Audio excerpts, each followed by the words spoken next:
Le podcast d'aujourd'hui est fièrement commandité par l'équipe Jordan Lanoux et associé chez IG Gestion de Patrimoine. C'est une équipe de planificateurs financiers super terre-à-terre, dynamiques et passionnés. Disponibles et transparents, leur mission est de vous aider à réellement comprendre le monde dans lequel on vit et qu'on n'a pas pris le temps de nous expliquer. Simplement vous aider à atteindre vos objectifs et vulgariser le jargon des finances pour avoir la tranquillité d'esprit. Que vous ayez des questions sur la fiscalité, l'optimisation de vos revenus, les placements, les assurances pour votre famille ou votre entreprise, les études de vos enfants, l'achat d'une première ou seconde propriété s'assureront de vous guider vers les priorités d'une période à l'autre. Nous sommes ravis de collaborer avec cette équipe qui partage notre vision d'un avenir financier sécurisé et prospère et qui nous permet de partager notre passion pour le sport. N'hésitez pas à les contacter pour prendre un temps d'arrêt et discuter de votre futur financier. Bienvenue au podcast Le Temps d'arrêt. Bonjour à tous, bienvenue à l'épisode 108 du Temps d'arrêt. Je suis très heureux de recevoir pour la deuxième fois cette année notre collaborateur CFL, Pablo Herrera Vergara de Three Down Nation. Ça va bien, Pablo? Ça va très bien, merci. Et toi? Ça va très bien, merci. Je te reçois pour parler du début de la saison des Alouettes jusqu'à présent. Euh, on est juste avant le tiers de la saison. Les Alouettes profitent maintenant de leur première semaine de congé. On va, on va décortiquer le calendrier jusqu'à présent. Les bonnes performances, ceux qui en arrachent un petit peu plus depuis le début de la saison. On va vraiment revenir sur ce qui a marqué les 5 premières rencontres jusqu'à présent de nos Alouettes. Ensuite, on va faire une petite ouverture sur ce qui s'en vient, sur ce qui attend l'équipe dans les prochaines semaines. Aussi sur les foules cette année dans la CFL, ça fait quand même beaucoup parler. À Montréal, ça va bien, mais ailleurs, c'est un petit peu plus compliqué. Donc, on terminera l'épisode avec ça. Commençons avec un petit résumé là, rapide des 5 premières semaines. Là, les Alouettes à la semaine 1, une victoire de 28-10 contre Toronto à la maison. Semaine 2, victoire de 39-18 à Ottawa. Semaine 3, victoire de 38-28 à Edmonton. Semaine 4, défaite de 35-17 à Hamilton. Et semaine 5, une défaite de 21-20 contre les Lions à la maison. Donc, après un excellent début de saison, tout comme la fin du dernier match contre les Lions, on peut dire que les dernières semaines ont été quand même tumultueuses. Oui, tu l'as dit, les Alouettes ont vraiment bien commencé ça, puis je pense que c'est important de le souligner parce que, oui, c'est vrai, maintenant, c'est la semaine de congé, les Alouettes viennent d'enchaîner 2 défaites de suite, mais il ne faut pas oublier que les 3 premiers matchs ont été excellents, puis surtout les 3 premiers matchs ont été joués par Davis Alexander. Ouais. Puis les 2 derniers, évidemment, le carrière, c'est la pièce maîtresse d'une équipe, puis c'était McLeod Bethel Thompson dans la formation, puis c'est sûr que c'est pas les résultats qu'on aurait espérés, mais c'est pas la fin du monde non plus, sachant que Davis Alexander devrait revenir pour le prochain match.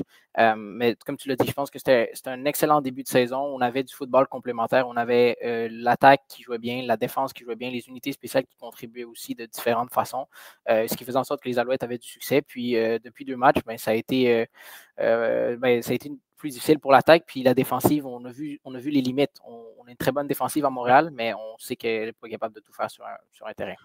Il y a, comme tu as dit, il y a eu des hauts et des bas. Par exemple, contre Hamilton, le jeu au sol a été absolument inexistant. La défensive des Tiger Cats a réussi 2 touchés aussi. Tu parlais de Bethel Thompson qui est venu en relève à Alexander. Ça a été compliqué. 24 en 41 et 203 verges. Un touché, 2 interceptions contre Hamilton. C'est un petit peu repris contre les Lions dans un match un petit peu plus défensif, là, mais n'a quand même pas fait ce qu'il fallait pour mener son équipe à la victoire. Donc, des bons moments, des moments un petit peu plus difficiles à l'approche de cette semaine de congé là, que les joueurs vivent en ce moment. Qu'est-ce que, selon toi, comment les joueurs, quel état d'esprit les joueurs ont quitté pour des vacances? Probablement, il y en a qui sont clairement retournés chez eux aux États-Unis, d'autres qui ont peut-être pris des petites vacances. De quelle manière tu penses qu'ils ont ruminé les 2 dernières défaites?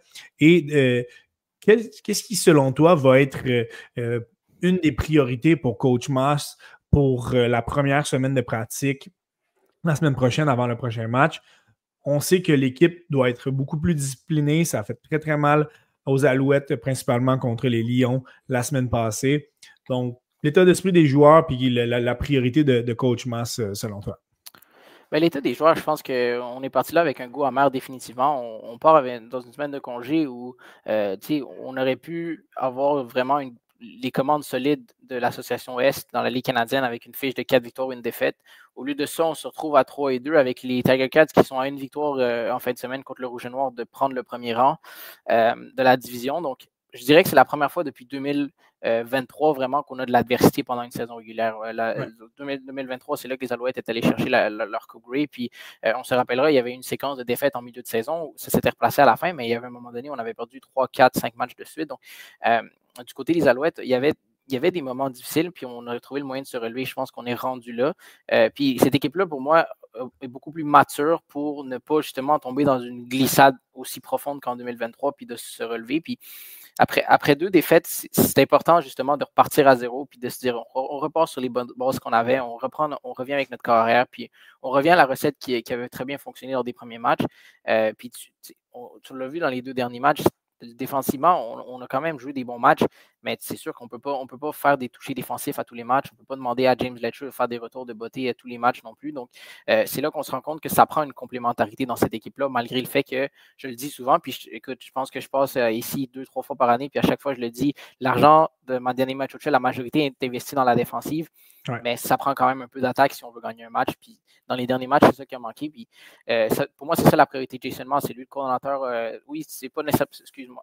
C'est lui qui est le sélectionneur de jeu. C'est pas le coordonnateur offensif, mais c'est lui qui sélectionne les jeux. Donc, c'est entre ses mains aussi de trouver les bonnes combinaisons justement pour revenir à une attaque plus dynamique, plus constante surtout. Puis je pense que c'est vraiment ça le focus de Jason Moss en revenant de vacances en fait la semaine prochaine.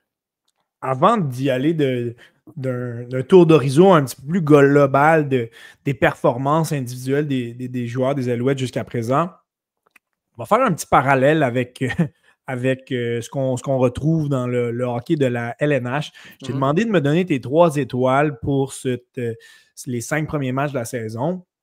Mais de l'autre côté de la médaille aussi, je voulais avoir les 3 joueurs qui t'ont déçu. Là, c'est sûr qu'on pourrait parler de ceux qui ont connu des performances un petit peu plus difficiles. On a Bethel Thompson en tête. On peut penser un petit peu plus tard, exemple, à un Stevie Scott ou des joueurs de ce genre-là.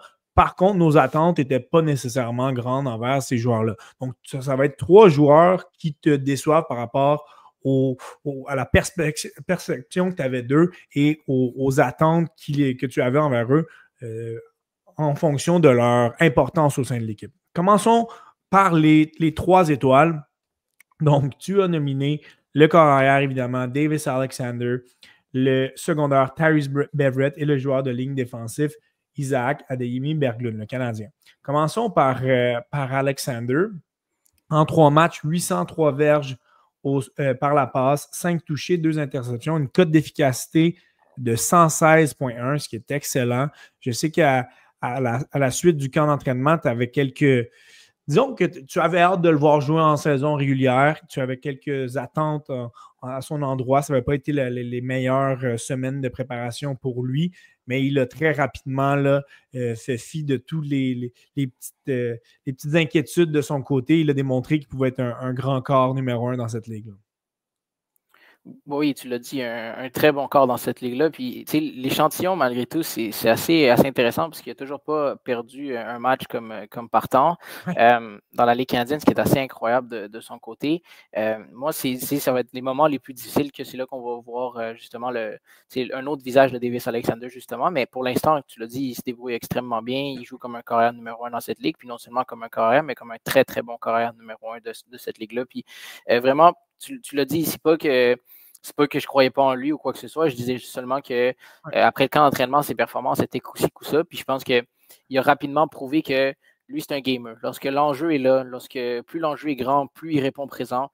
On l'a vu dans le premier match de la saison. C'était pas le début qu'il voulait, mais il a tranquillement pas vite, il s'est accroché, il est allé chercher de la confiance, puis à partir de ce moment-là, il n'a jamais arrêté. Deuxième match contre Ottawa, il a été très bon. Contre Edmonton, il a été chirurgical. Écoute, il a découpé la défensive d'Edmonton comme il voulait. Et ses statistiques de mi-temps, ça aurait pu être ses statistiques de fin de match tellement elles étaient bonnes. Donc, c'est pour ça qu'il a été nommé le meilleur joueur de la Ligue pour le mois de juin au niveau de cette cote PFF, qui est une cote un peu de stats avancées. Là. Écoute, je ne suis pas le plus grand fan de cette cote-là, moi, dans la vie, mais dans ce scénario, pour moi, c'était vraiment le meilleur joueur dans la Ligue canadienne pendant le mois. Donc, un honneur grandement mérité. j'ai l'impression, Pablo, mis à part peut-être le premier match, là, il n'a pas été à 100% lors des deux autres rencontres. On l'a vu être touché là, lors du match contre les Argos. Déjà là, on a eu une petite crainte. Il a manqué des pratiques par la suite. Finalement, il est tombé au combat. Donc, reste à voir si cette semaine de congé-là pourra faire en sorte qu'il revienne à 100%. Pour un joueur qui n'était peut-être pas en pleine capacité physique, il a démontré de très belles choses.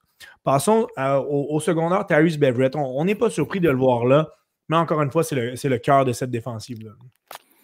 C'est le cœur. Puis moi, c'est un joueur qui, malgré tout, c'est dommage parce qu'il est encore sous-estimé dans la Ligue canadienne. L'an passé, il a été nominé comme joueur par excellence défensif. Il a été finaliste, il a perdu. Puis ça, c'est venu le chercher. Puis ça l'a encore plus motivé cette année à peut-être aller chercher cette couronne-là, si on veut, à la fin de la saison, mais il est vraiment dominant. Il frappe tout ce qui bouge, il est partout. Puis lui, c'est pas nécessairement le gars qui va réaliser des interceptions extraordinaires, mais c'est le gars qui est tellement efficace, puis qui est tellement bien placé. Il rate rarement des plaqués, mais puis il punit l'adversaire quand il faut. Donc, pour moi, c'est un joueur complet qui vraiment est le visage de cette défensive-là. Sans lui, je pense que cette défensive-là est vraiment pas la même. Puis oui, on parle beaucoup de Darnell Sankey qui est excellent, mais pour moi, Tyrese Beverett est encore une coche plus importante cette année. Parce que Darnell Sankey est très bon. Il arrête les courses, il est solide, tout ça. Mais lorsque le jeu va vers l'extérieur, lorsque justement c'est le temps d'être un peu plus athlétique puis d'aller chercher ces joueurs-là dans l'espace, Beverett est capable de le faire, lui. Donc, moi, c'est vraiment ça que je trouve impressionnant de ce joueur-là. Il est complet, puis il rend les Alouettes vraiment définitivement bien meilleurs. Finalement, le Canadien Isaac Adeyemi-Berglund, j'ai l'impression que c'était la version optimale qu'on pouvait attendre de ce joueur lorsque Danny Machocha est allé le chercher. Il avait mentionné qu'il l'avait beaucoup aimé à son année de repêchage. Finalement, il s'était retrouvé à Calgary. Ça a été des moments un petit peu plus difficiles à son arrivée à Montréal. On a toujours besoin d'une période d'adaptation. Finalement, ça a été le cas pour lui en deuxième moitié de saison. Il a vraiment retrouvé ses repères. Il a été finalement connu une très bonne deuxième moitié de saison. Finalement, j'ai l'impression qu'il a pris une coche encore par rapport à la fin de l'année passée. Il est vraiment dominant sur le terrain. Écoute, moi, je travaille en finance, en économie aussi, puis on a toujours, des fois, on a trois scénarios. On a le scénario pessimiste, le scénario réaliste, puis on a le scénario optimiste. Dans son cas, je dirais même que c'est plus que le scénario optimiste, parce que quand on est allé chercher de Calgary, on savait qu'il était capable d'apporter une certaine pression, mais il est vraiment dominant cette année. Puis dans la Ligue canadienne, c'est pas facile pour un ailier défensif d'être dominant. On le voit, c'est tellement taxant physiquement de justement semaine après semaine aller chercher un carrière. Puis un des joueurs pour qui j'ai le plus d'admiration dans la Ligue, c'est Willie Jefferson qui le fait année après année. Je ne dis pas qu'Adeyemi Berglund a le niveau de Willie Jefferson à son meilleur, c'est pas ça que je suis en train de dire, mais à sa façon, il est dominant. Puis il trouve le moyen d'être présent dans le champ horaire à tous les matchs, de déranger quand il faut. Puis des fois, ça a l'air de rien, mais c'est lui qui force le porteur de ballon à revenir dans le centre puis atterrir dans les bras de ses coéquipiers. C'est pas facile de faire ça. Puis lui, il le fait semaine après semaine.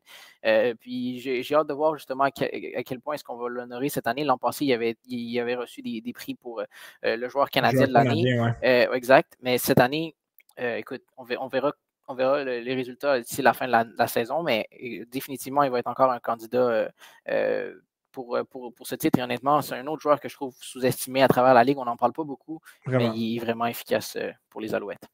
Maintenant, les trois déceptions, les gens risquent possiblement d'être un peu froissés, mais il faut voir les choses comme elles le sont. Il faut regarder la réalité en face. Certains de ces joueurs sont des favoris de la foule, mais il faut être de manière neutre pour voir la situation en face que il y en a certains là-dedans qui connaissent des difficultés. Commençons avec le Québécois Marc-Antoine Dequoy à la position de maraudeur. On l'a vu être en retard, voire carrément avoir la mauvaise affectation lors de couverture défensive depuis le début de l'année. Et on le verra un petit peu plus tard, mais ça apparaît dans la tertiaire. La tertiaire des Alouettes n'est pas à son mieux et on n'a pas le choix de regarder Marc-Antoine Dequoy comme l'un des premiers responsables. Oui, puis avant tout, je pense que je tiens à dire le nom de McLeod Bethel-Thompson ne se trouvera pas parmi les trois que j'ai choisis parce que pour moi, l'échantillon est encore C'est trop ça. court, spécialement pour un corps arrière qui il vient d'arriver dans un nouveau système. Les attentes étaient Donc, moins là. les attentes sont moins hautes dans son cas. Est-ce que je suis déçu de ses performances? Absolument. Puis on va avoir l'occasion d'en parler. Je suis déçu parce que les attentes quand tu joues pour les Alouettes de Montréal sont plus élevées que ce qu'ils nous offrent depuis 2 matchs. Mais Non. lorsque je regarde l'ensemble, je pense qu'il n'est pas encore. Je ne l'ai pas considéré parce qu'il n'est pas là depuis assez longtemps pour que je puisse vraiment avoir vraiment une vraie déception. Dans le cas de Marc-Antoine Dequoy, c'est pas une immense déception, mais c'est quand même une déception pour moi cette année parce que tu l'as dit, en retard sur des couvertures, ça peut arriver. Le dernier match, on l'a vu, il est tombé, ça arrive, ça peut arriver. Mais souvent, lui, il arrive hors contrôle sur des plaqués. Puis moi, c'est ça que je trouve. Puis ça, ça date pas seulement de cette année, mais cette année, on le voit encore plus parce que il arrive souvent, il est extrêmement rapide, Marc-Antoine Dequoy, on le sait, c'est une de ses plus grandes forces. Mais le problème, c'est que des fois, il arrive tellement en vitesse qu'une feinte, puis lui, il est parti. Puis tu le vois cette année, ça fait mal parce que plusieurs plaqués ratés mènent à des gains de 10, 12 verges supplémentaires de la part du receveur. Puis ça, nécessairement, c'est pas quelque chose qui va nécessairement te sauter aux yeux quand tu vas regarder l'ensemble d'un match. Mais quand tu additionnes tous ces petits morceaux, le fait que, tu l'as dit, il est en retard sur des couvertures, il se fait battre, il s'est fait battre quelques fois depuis le début de l'année dans les zones profondes. On a parlé du match contre, le match contre Hamilton, il s'est fait battre. Le match contre les Lions, il s'est fait battre aussi. Puis tu le regardes, contre le match contre les Lions, s'il y a un jeu où il faut que tu sois vraiment concentré, pas perdre l'équilibre, c'est bien ce jeu-là parce que le demi de coin qui d'habitude couvre Stanley Berryhill, c'est dirigé vers le carrière. Donc, il savait, Marc-Antoine Dequoy savait qu'il était tout seul, 1 contre 1 contre le receveur. C'était maraudeur contre receveur. Puis justement, s'il y a un jeu où tu ne peux pas tomber, ben, c'est celui-là. Puis malheureusement pour lui, il est tombé. Donc, je pense que la saison est encore jeune. Il a le temps de justement prendre de prendre le rythme dans cette saison-là. Je ne suis pas en train de dire que c'est fini pour moi. C'est pas fini. Vraiment pas. Mais c'est juste que pour moi, depuis le début de la saison, c'est un joueur qui est capable d'en donner plus. Et pour le deuxième joueur sur cette liste de déceptions, ben, on fait un lien direct avec Dequoy parce que c'est un autre membre de la tertiaire. On parle ici de Lorenzo Burns, qui a manqué un match quand même jusqu'ici cette saison, mais pour un joueur qui avait connu un bon camp d'entraînement, une bonne fin de saison l'année passée aussi, on s'attendait à plus. Là. Ben écoute, lui, c'est particulier parce que dans le fond, son premier match était excellent. Si tu regardes son premier match, il était superbe contre Toronto. Il a fait une interception, il a fait ce qu'il avait à faire pour être un joueur dominant dans cette tertiaire-là. Le problème, c'est que depuis, vraiment, on a vu un joueur complètement différent. On a vu un joueur qui se fait battre dans les couvertures dans les zones profondes. Puis, les jeux de mots avec son nom de famille qui est Burns sont très faciles à faire dans son cas. Mais s'il y a des jeux où tu ne peux pas te faire battre, lui, il ne peut pas se faire battre dans les zones profondes comme il a donné des longs gains depuis le début de l'année. Puis lors du dernier match, il n'a pas joué parce qu'il était blessé à une épaule. Écoute, je pense même s'il avait été en santé, l'ajout de Deontay Ruffin, qui était quand même très bon l'an passé, je pense qu'il serait passé devant lui dans l'échiquier parce que, comme je l'ai dit, il a connu un excellent premier match. Puis tu regardes ça, puis j'avais certains de mes collègues qui me disaient que j'étais trop dur avec lui, mais tu regardes le premier match, oublie le premier match, regarde la suite du calendrier, puis tu vois qu'à presque tous les matchs, il y a de la misère justement à suivre un receveur, surtout quand c'est du 1 contre 1 sur les lignes de côté, puis que le receveur revient, son accélération pour freiner puis repartir, et pour moi, il manque un petit peu de gaz parce que souvent le receveur, il gagne très facilement, il n'a même pas besoin de faire un attrapé contesté, il fait juste se retourner, il attrape le ballon. Donc, je pense que Lorenzo Burns, c'est un autre qui, pour moi, la saison est loin d'être terminée dans son cas, là, puis il va avoir énormément d'opportunités de se reprendre, mais c'est un joueur pour moi qui aurait pu et qui peut en donner plus à cette équipe-là. Finalement, on va nommer le nom d'un favori de la foule encore une fois. On se passe de l'autre côté du ballon, la position de receveur de passe, Austin Mack. Et c'est intéressant parce que lors de notre dernier épisode, tu avais mentionné que Mack allait devoir faire une adaptation quant à ses attentes par rapport à l'équipe, une nouvelle utilisation sur le terrain aussi. Donc, il est blessé, il a manqué les 2 derniers matchs de l'équipe.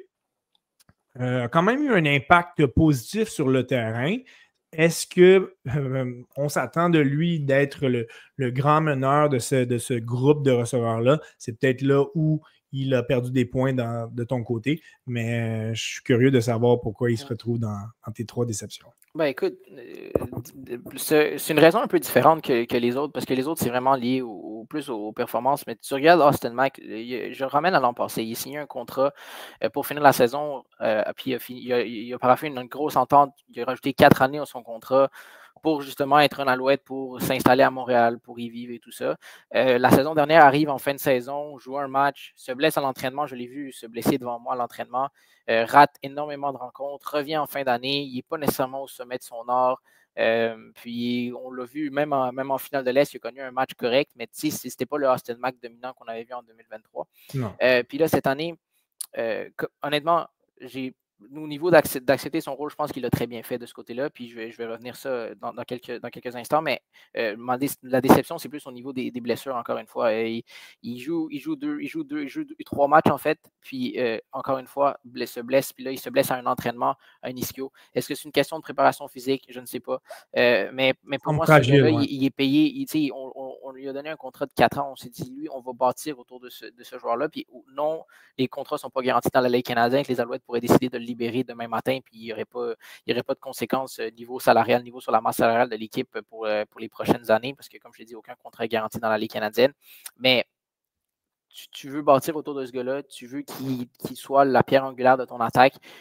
Puis malheureusement pour lui, peu importe les raisons, mauvaise préparation, pépin physique non réglé durant l'entre-saison, il n'est pas capable de rester en santé. Puis moi, c'est ça la déception du côté d'Austin Mack, parce que comme je l'ai dit, puis je vais revenir là-dessus parce que j'en avais parlé dans l'émission avant la saison. J'avais hâte de voir s'il allait accepter son rôle. Puis pour moi, il l'a fait à merveille. Oui, il a échappé quelques ballons ici et là, mais c'est un joueur qui est fiable, puis qui a été fiable dans les zones intermédiaires. Je t'en avais parlé. Ça prend un gars qui va chercher les ballons des 10, 12, 15 verges. Puis Austin Mack le faisait depuis le début de la saison. Il a accepté son rôle. C'est pas un gars qui allait gruger un 40 verges, tout ça. Il l'a fait contre Ottawa lorsque le match était presque hors de portée, mais tu voyais qu'Ottawa, il restait plus rien. Mais sinon, c'est des passes de 12, 13, 15, 17 verges qu'il a accepté justement de recevoir puis de se faire frapper. Puis il a accepté de le faire. Puis on l'a vu lors des 2 derniers matchs. Ça a manqué des passes comme ça. Tu sais, des situations de deuxième essai et 10 à convertir. On se tournait toujours vers Austin Mack dans les premiers matchs. Il n'est pas là non plus. Donc, dans les 2 derniers. Donc, ça a fait mal aussi à l'équipe parce que c'est un joueur qui, pour moi, a accepté son rôle. Puis, honnêtement, je le salue pour ça. C'est pas facile de justement d'aller chercher ces verges-là, d'accepter justement de jouer plus à l'intérieur qu'à l'extérieur. Mais il le fait très, très bien. Malheureusement pour lui, pour moi, c'est la déception, c'est justement le fait qu'il ne soit pas capable de rester en santé. J'ai hâte de voir si ça va être quoi la suite de sa saison, mais pour moi, il faut qu'il demeure en santé. Parce que pour moi, il est important cette attaque-là. Puis il est très important, oui. Il semble être un bon coéquipier aussi, là, très content lorsque ses coéquipiers ont du succès, font un toucher, est toujours un des premiers à venir célébrer. Donc, ça, c'est positif. Passons d'un point de vue un petit peu plus global. Là. Commençons sur les performances individuelles. Commençons avec l'attaque. On a déjà parlé de la position de corps arrière. Passons à la position de porteur de ballon. Donc, on avait mentionné les 3 porteurs, le Sean Thomas Erlington, Travis Tace et Stevie Scott. Commençons avec Thomas Erlington qui a eu, on peut le dire, 3 bons matchs sur 5. On espère dans son cas que ce ne sera pas un ratio 1 sur 2. Mais donc, contre Toronto, Edmonton et la Colombie-Britannique, un seul touché au sol et pas par match. Donc, ça a quand même bien été. Ça n'a pas été un facteur lors des 2 autres rencontres. Du côté de Travis Tace, dans le seul match où il a réellement été utilisé, là, donc c'est-à-dire plus de 10 courses, il a réussi 75 verges, donc ça s'est très bien passé. Et dans le cas de Stevie Scott, comme prévu, ce n'est pas vraiment un facteur. Là. En 2 matchs, il y a une moyenne de 2,2 verges par course. Donc, on l'a vu faire des petites choses intéressantes, mais globalement, il ne nous donne pas grand-chose. Donc, on peut être satisfait de Thomas Erlington. On voudrait avoir un petit peu plus de constance et je pense qu'on aimerait avoir un petit peu plus de Travis Tace aussi. Ben écoute, je vais commencer par Sean Thomas Erlington parce que ton point est intéressant. Moi, mes attentes envers Sean Thomas Erlington n'étaient pas si hautes, considérant le fait qu'il n'a pas été partant dans cette ligue-là depuis 2021. Puis, depuis 2021, il est 4 ans plus vieux. Donc, c'est pas c'est pas évident. Puis surtout son style de course, c'est les courses en puissance nord-sud. J'avais des questionnements. Puis honnêtement, il m'a agréablement surpris depuis le début de la saison. Puis, tu as mentionné les matchs où justement il n'a pas été un facteur. Je pense que Jason Moss doit se regarder un peu dans le miroir pour ça. Parce contre Hamilton, on a tout simplement abandonné le jeu au sol. On a décidé de faire confiance au bras de McLeod, Bethel, Thompson, mais je l'ai dit, oui, c'est sa force, mais dans un nouveau système, nouveau receveur, court avec le ballon. Puis surtout que tu as eu du succès depuis le début de la saison. Je veux dire, on avait même habillé les 3 porteurs de ballon pour le match. Écoute, McLeod, Bethel, Thompson a été le meilleur coureur de l'équipe pendant ce match-là. C'est pas normal. C'est pas censé arriver. Mais bon, je ferme la parenthèse sur ce match-là. Mais pour moi, Shanton Arlington est un facteur positif. Puis ce style de course, pour moi, écoute, des fois, on l'a vu contre les Lions l'autre jour en début de match, il est sorti de nulle part pour aller chercher un 10, 15, 20 verges supplémentaires. Puis, chose que je tiens à dire, c'est vrai, on ne voyait pas avec Walter Fletcher. C'était des courses plus vers le périmètre. On voulait exploiter un peu plus la vitesse de Fletcher sur les côtés. Mais tu sais, des courses en puissance, ça marche depuis le début de la saison. Puis, chapeau quand même à la ligne à l'attaque qui est quand même capable d'ouvrir des brèches pour les porteurs de ballon depuis le début de la saison. Je tiens à le dire, de ce côté-là, c'est mieux. On a fait une progression par rapport à l'an passé. J'avais des questionnements au début de la saison. Chapeau à Luc Brodeur-Jourdain, chapeau à son unité parce qu'on m'a fait mentir depuis le début de l'année. Ça marche les courses. Mais puis, ça marche à un tel point où tu l'as dit, on aimerait ça en voir plus. Puis j'aimerais en voir plus de Travis Tice qui, pour moi, c'est une petite boule d'énergie, un joueur fait pour la Ligue canadienne. Comment je pourrais dire ça? Est-ce qu'il va avoir une longue carrière? Je ne sais pas parce que son style de course est extrêmement demandant, surtout qu'il n'est pas un gros bonhomme, c'est un petit bonhomme, donc il est explosif, puis lui, il frappe tout ce qui bouge, finit les plaqués. D'ailleurs, il a raté un match par une blessure, en raison d'une blessure. Donc, est-ce que sa carrière va être longue? Je ne sais pas, mais justement, il faut profiter du fait que Tice est en santé, il faut lui donner le ballon. Il est capable de courir très, très, très bien, puis ça paraît peut-être pas, mais il brûle les défensives.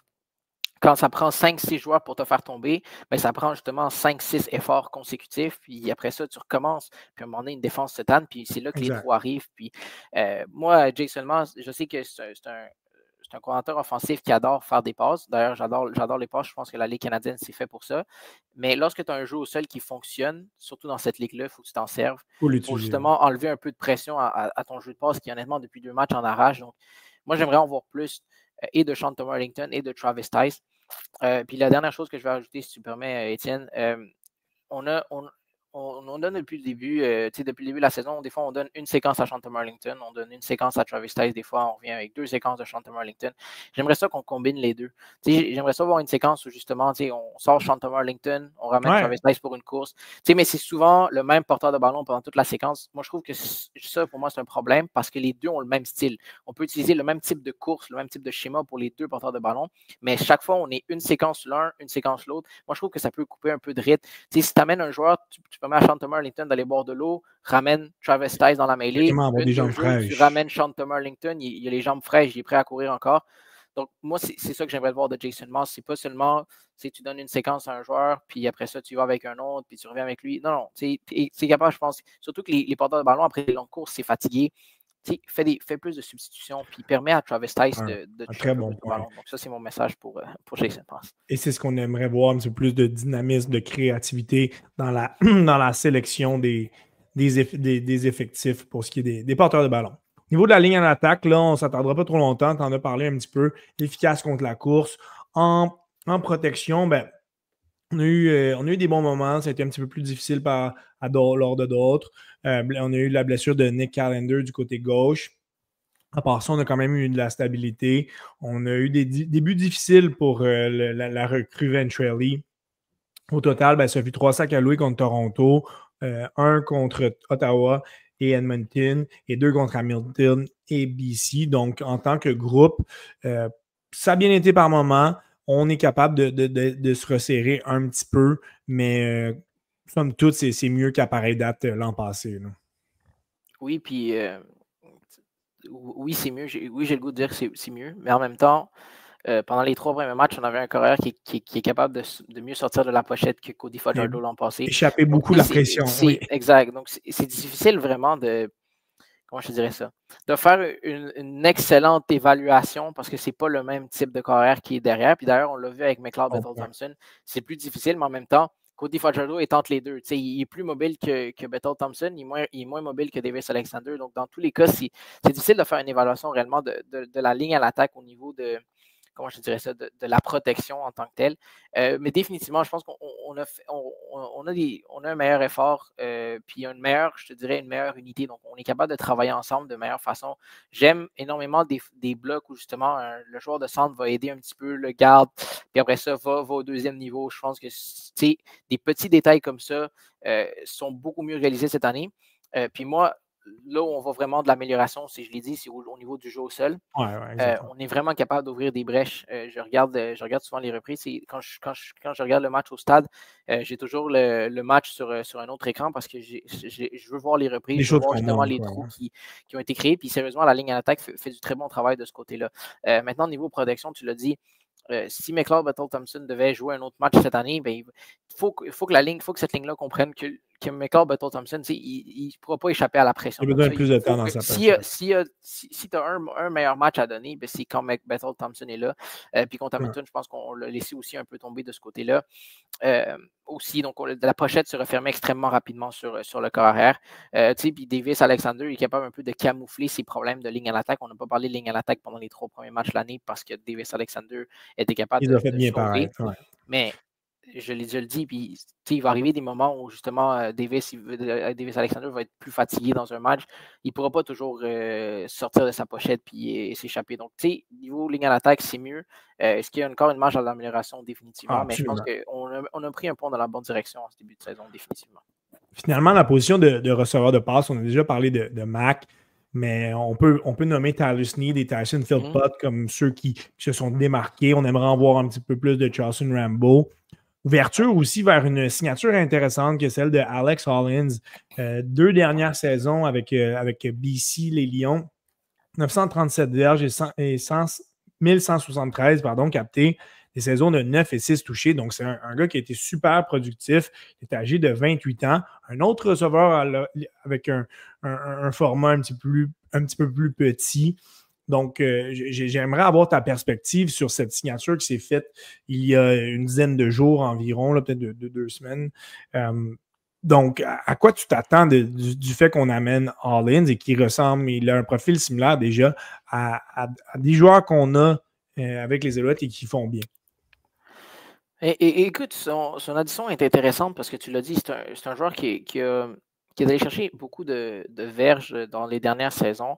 La raison pour laquelle il était sans contrat depuis le début de la saison, puis pour laquelle les Lions l'ont laissé partir, c'est que c'est un joueur qui commence extrêmement bien les saisons. Tu regardes les 10 premiers matchs de l'année, tu dis ce gars-là, c'est le meilleur receveur de la Ligue. Puis malheureusement, lorsque le froid arrive, plus tu te rapproches du mois de novembre, plus tu te rapproches de la Coupe Grey, moins il devient frileux un peu. Il est frileux, il perd ses batailles. Puis on l'a vu la saison dernière, les Lions avaient besoin de lui en série pour gagner, pour finalement se rendre jusqu'au bout, parce surtout que le match était à Vancouver. Alexander Hollins n'a tout simplement pas livré la marchandise. Je regardais les reprises, il ne battait pas le demi de coin. En début d'année, il a l'air d'un joueur extraordinaire. Malheureusement, à la fin de saison, c'est là que ça devient compliqué pour lui. Par contre, lorsque les Alouettes sont allés chercher, on est vraiment allé chercher pour moi comme police d'assurance. Il n'y avait pas de contrat, il a accepté d'être placé sur l'équipe de pratique. Ouais. Donc, déjà là, pour moi, c'est des signes que c'est vraiment une police d'assurance. C'est pas quelqu'un qui vient nécessairement voler. Aussi, exactement. C'est pas quelqu'un qui vient voler la job de quelqu'un. Lorsqu'on regarde en ce moment, oui, Austin Mack est blessé, puis lui, c'est l'ischio au janvier. Puis on le sait, Davis Alexander, c'est aussi la même chose. Puis je le sais pour l'avoir vécu. Quand tu claques un ischio, c'est pas facile de revenir en une semaine. Ça prend 2 semaines avant au moins mieux te sentir plus à l'aise. Puis après ça, c'est des joueurs professionnels. Donc, ça prend du temps pour revenir à un niveau élite, surtout comme receveur où il faut que tu changes de direction à tous les jeux. Donc, d'après moi, si Austin Mack n'est pas prêt à revenir la semaine prochaine, c'est Alexander Hollins va obtenir son premier départ avec les Alouettes. Si Mack est de retour, mais je pense qu'il va rester dans l'équipe de pratique. Puis moi, je ne serais pas surpris d'ici la fin de la saison que si les choses se maintiennent de la même façon, on pourrait le libérer aussi. Là. Il n'y a pas de il n'y a pas de problème de ce côté-là. Non. Comme je l'ai dit, aucun contrat qui est garanti dans la Ligue canadienne. Puis, mais moi, pour moi, le fait qu'il ait accepté de demeurer dans l'équipe de pratique, pour moi, ça en dit beaucoup sur justement où en est le joueur dans sa carrière, puis qu'est-ce que le joueur est prêt à faire à Montréal. Puis si lui est prêt à rester sur l'équipe de pratique jusqu'à la fin de la saison, je pense que les Alouettes ne se plaindront pas. C'est un très, très bon receveur Belle police d'assurance. Qui peut servir, mais je le dis souvent. Puis moi, tant que je ne le verrai pas performer dans le mois d'octobre puis au mois de novembre, pour moi, ce n'est pas le joueur sur lequel tu peux te fier pour gagner des matchs de séries éliminatoires. Puis, comme je l'ai dit, c'est un joueur qui, tu regardes les statistiques, la majorité des verges, il est allé les chercher dans les 19 premiers matchs de la saison. Le 3/4, au moins, je n'ai pas fait le calcul, mais au moins les 3/4, il est allé les chercher dans les 9 premiers matchs de la saison. C'est juste vraiment la fin qui se gorge dans son cas. Donc, c'est pour ça, d'après moi, qu'il n'y avait pas d'emploi, puis que les Alouettes, ils ont profité pour aller le chercher, justement. Au niveau de la défensive, là, on a parlé un petit peu de la tertiaire en passant par Marc-Antoine Dequoy et Lorenzo Burns. Dans les 2 défaites et même dans la victoire contre Edmonton, les corps arrière, les receveurs ont connu beaucoup de succès. C'est 7 receveurs différents qui ont récolté plus de 50 verges, donc 4 plus de 85 depuis le début de la saison. Donc, la tertiaire a connu des difficultés. Un point qui est très positif, c'est la performance de la ligne défensive. Et ça n'a pas toujours été le cas. Dans les dernières années qu'on s'est parlé, Pablo, ça a souvent été un élément où on était un petit peu plus vulnérable. Mais là, on semble dominant sur tous les fronts. On se rend encore arrière. On en parlait tout à l'heure, mais Adeyemi Berglund, déjà 3 sacs. Oluguak en a 2. Une seule fois, on a concédé plus de 50 verges au sol. Donc, on se rend encore, mais on est très efficace contre le jeu au sol. C'était Rankin avec 76 contre Edmonton. Le nouveau venu, Sean Oakman, a un impact énorme, là, pas juste par sa stature, par ses performances aussi. Donc, la ligne défensive dominante aussi. Finalement, les secondaires, c'est le cas là, de te parler de Beverett, de Sankey. Quentin Harcou fait des gros jeux. Il a été nommé joueur de la semaine à une reprise depuis le début de la saison. Tiowan Molden continue de s'acclimater à la Ligue canadienne. Donc oui, la tertiaire, ça a un petit peu moins bien été. Au niveau des secondaires de la ligne défensive, ça va très bien à ce niveau-là. C'est ce qui fait en sorte que les Alouettes ont encore une des bonnes défensives du circuit, là. Pour moi, c'est encore la meilleure parce que c'est sûr que la tertiaire, il y a des jeux où on aimerait revoir. La fin de match contre Ottawa, pardon, ou même contre Edmonton, on semblait vraiment dans le cruise control. Donc, c'est difficile d'évaluer vraiment la tertiaire à ce niveau-là. Mais contre Edmonton, on a raté des couvertures. Contre le Lyon, on a raté des couvertures. Donc, du côté-là, Northrop a de quoi travailler. Puis les joueurs qui sont en place sont capables de prendre une coche par rapport à leur niveau actuel. S'ils font, cette défensive-là va redevenir une défensive plus que dominante. Parce que tu regardes la ligne défensive, tu en as parlé, on a beaucoup plus de pression cette année, surtout dans les 3 premiers matchs. Les 2 derniers, on s'est un peu effacé. Puis le dernier, je vais me laisser un petit commentaire parce que pour moi, ça a été une déception de ce côté-là. Mais lorsque tu regardes l'ensemble, je pense que c'est beaucoup mieux. Sean Oakman apporte beaucoup sur les unités spéciales aussi, il est capable de bloquer des bottées. Puis on l'a vu quand il joue avec les Argos, il l'a fait contre les Alouettes. Donc, il est capable de bloquer des bottées avec sa stature 6 pieds 8, je le rappelle pour ceux qui ne sont pas très familiers avec Sean Oakman. Puis du côté des secondaires, je pense que tout a été dit depuis le début. Puis moi, je lève mon chapeau à un joueur qui, je ne croyais pas qu'il serait capable de remplacer Reggie Stubblefield, mais que depuis le début de la saison, on le fait très bien, c'est Najee Murray.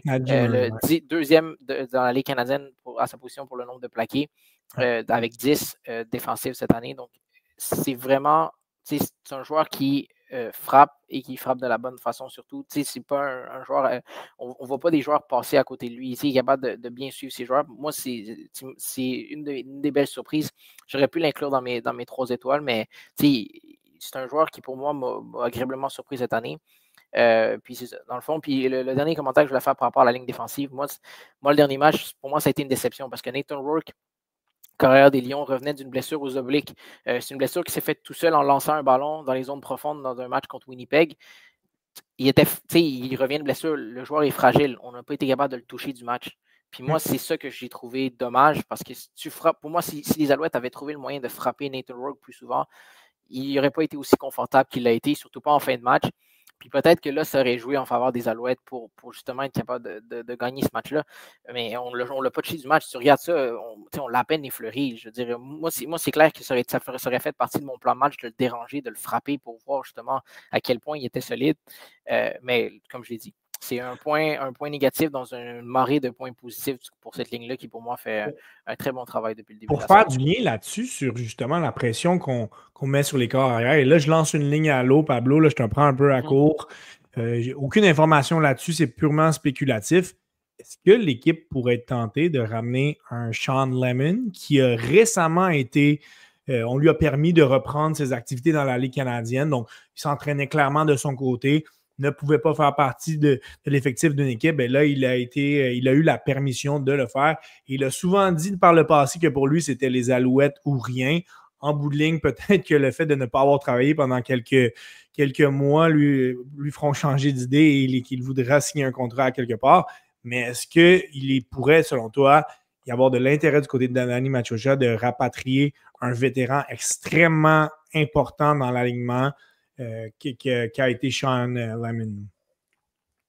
Je pense que la question doit être posée à Sean Lemon lui-même parce que je ne vois pas les Alouettes signer un contrat faire signer un contrat à Sean Lemon puis le voir partant dans 1 ou 2 semaines. Non, ça va ça être c'est un sûr. joueur qui, pour moi, va devoir accepter d'être sur l'équipe de pratique. Puis c'est là, pour moi, que c'est un peu comme Alexander Hollins. Est-ce qu'il va accepter? Est-ce qu'il va accepter ça? Ouais, Ou est-ce qu'il y a une autre équipe qui va dire non, si on t'embauche, on va te faire jouer sur l'unité, tu vas jouer, tu vas être sur le terrain dans 2 semaines. Lui, d'ailleurs, il y a une suspension de 2 matchs à combler lorsqu'il reviendra de toute façon. Mais encore là, est-ce que, même après 2 matchs, est-ce que les Alouettes sont très bien nantis niveau ailier défensif cette année? Est-ce qu'ils vont justement se dire, OK, on peut-tu le mettre sur l'équipe de pratique? Puis si jamais un joueur se blesse, si jamais il y a un joueur qui ne performe pas bien, on va pouvoir l'embarquer. Écoute, je pense que poser la question, c'est d'y répondre du côté des Alouettes. La volonté va être là. Est-ce que du côté de Sean Lemon, tu l'as dit, est-ce qu'il va vouloir justement peut-être aller regarder ailleurs puis se dire, est-ce qu'il y a une équipe qui est prête à me dire, t'embarques sur le terrain, on te fait jouer dans 2 semaines. En fait, dès que tu es éligible, tu joues. Parce que je ne pense pas que Danny Machocha pourrait lui promettre ça. Non, définitivement. Ça a été un joueur très, très bon lors de la conquête des Alouettes en 2023. Mais là, on est rendu en 2025. Au milieu de l'année, on est au mois de juillet. Pour moi, c'est pas le type de promesse que Danny Machocha peut se faire regardant les performances de son équipe justement en ce moment. Donc, c'est un dossier à suivre intéressant. J'ai l'impression qu'il va réfléchir un petit peu à la question. Mais écoute, s'il est ouvert à ça, les Alouettes, le prochain match, c'est le 17. Donc, techniquement, s'ils le signent avant, peuvent justement lui faire purger son premier match le 17. Puis après ça, ce serait le 24. Puis on pourrait le voir justement au début du mois d'août, le 2 août à Montréal.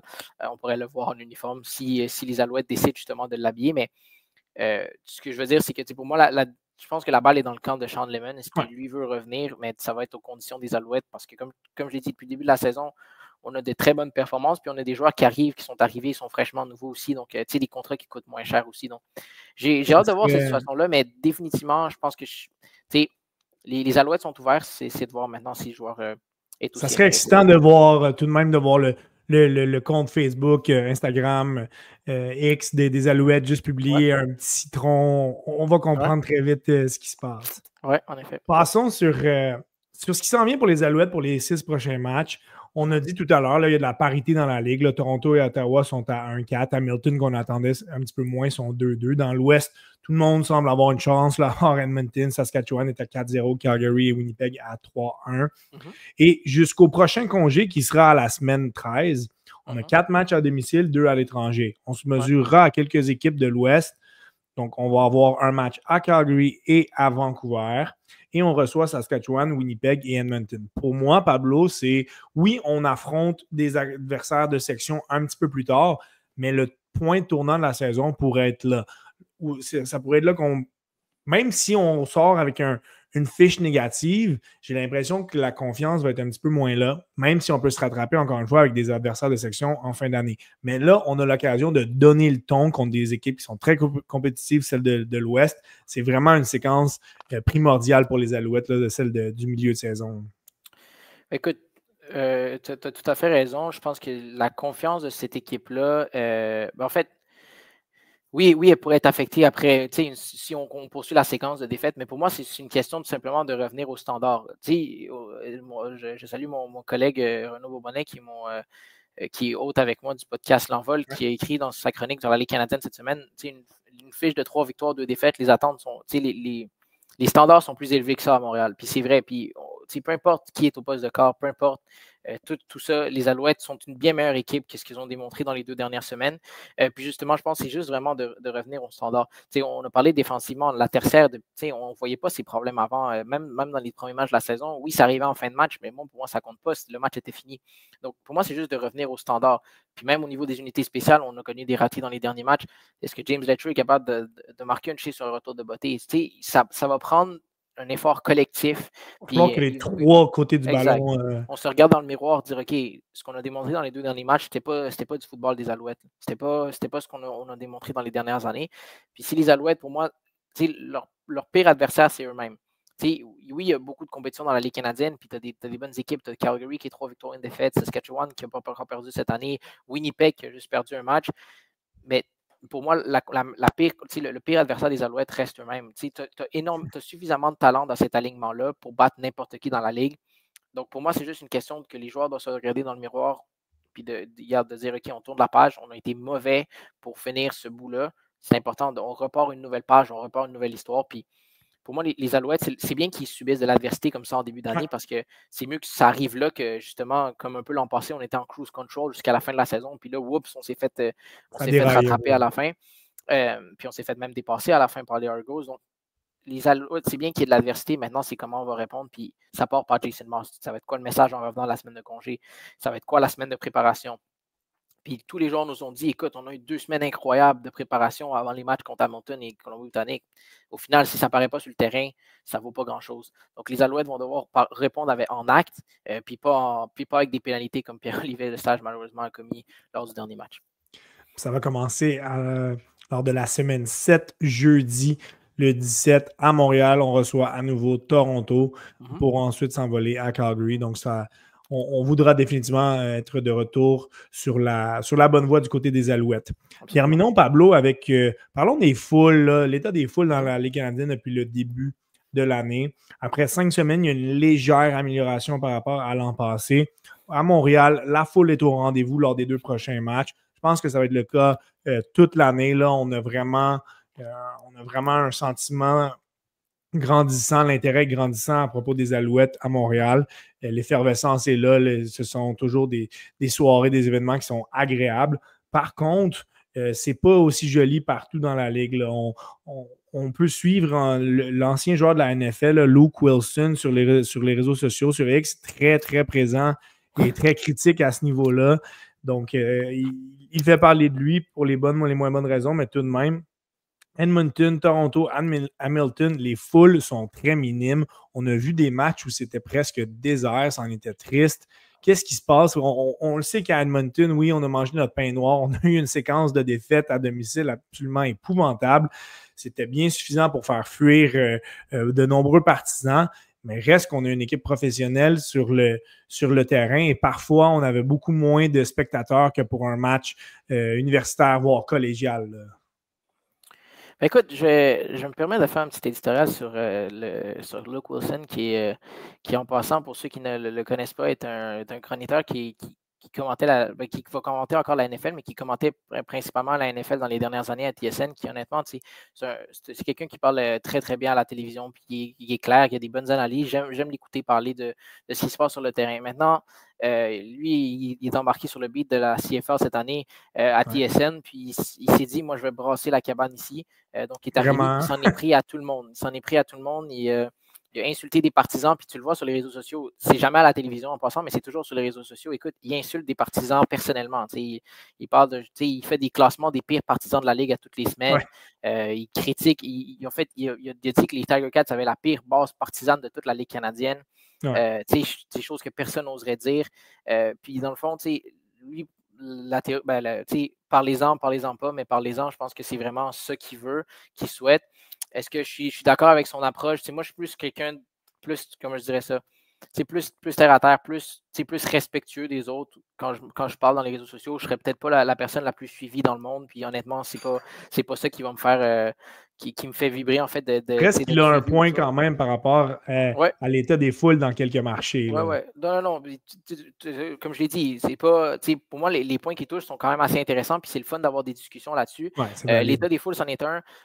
Mais que, par exemple, ils viennent critiquer les 3 dernières minutes dans la Ligue canadienne, qui pour moi est la meilleure attraction de cette ligue-là. Ça, pour moi, j'ai de la misère à le comprendre. Je sais que lui a joué dans la NFL, puis la Ligue canadienne. Il va prêcher pour sa paroisse, mais quand exactement, même. mais les 3 dernières minutes de la Ligue canadienne, on l'a vu dans le match Alouette-Lyon, c'est absolument extraordinaire tout ce qui peut se passer, les remontées. C'était fou. Donc, c'est vraiment ça pour moi qui fait de la Ligue canadienne une ligue que tu sais comme wow, n'importe quel moment, tout peut arriver dans cette ligue-là dans les 3 dernières minutes. Mais pour en revenir au point justement des foules qu'il fait, c'est clair que c'est quelque chose qui fait défaut. Puis lui, il a critiqué l'état des foules, mais le problème, c'est que c'est quoi les solutions qui viennent avec? Moi, c'est ça que j'attends encore de sa part. J'attends justement qu'il ouvre une discussion sur comment est-ce qu'on peut arranger la situation? Parce que pour le moment, il fait juste allumer des feux, mais il ne donne pas nécessairement de solution par rapport à ça. Puis moi il faut qu'on regarde aussi le contexte de ces moments-là. Le match à Calgary, il faisait 4 degrés au début du botté d'envoi. Il pleuvait à Sio. Donc, déjà qu'à Calgary, depuis plusieurs années, l'équipe ne fait pas les séries. On fait les séries, mais on a de la misère à se rendre jusqu'au bout. Donc, déjà là, on perd des partisans. Puis là, en plus, il fait 4 degrés un mois de juin. Avec la pluie, c'était pas un match où tu as le goût d'être là. Après ça, tu as un match à Saskatchewan qui, pour moi, ne devrait jamais être les jeudis. Je vais t'expliquer pourquoi. Parce que là-bas, la majorité des gens. Regina, c'est quand même assez petit, mais la majorité des partisans des Riders, en fait, sont divisés en deux marchés, Regina puis Saskatoon. Donc, on a des gens qui font la route de Saskatoon, qui est à 3 heures de route de Regina. Il y a énormément de gens qui font la route pour venir voir les matchs locaux. Mais tu sais, quand journée de semaine, ça marche pas. Un jeudi soir, le lendemain du travail, tu ne vas pas faire 3 heures de route à 11 heures le soir pour rentrer chez toi. Donc, ce côté-là, à Saskatchewan, c'est ça pour moi qui explique. Tu regardes les matchs la fin de semaine, on a vu le dernier match, complètement plein.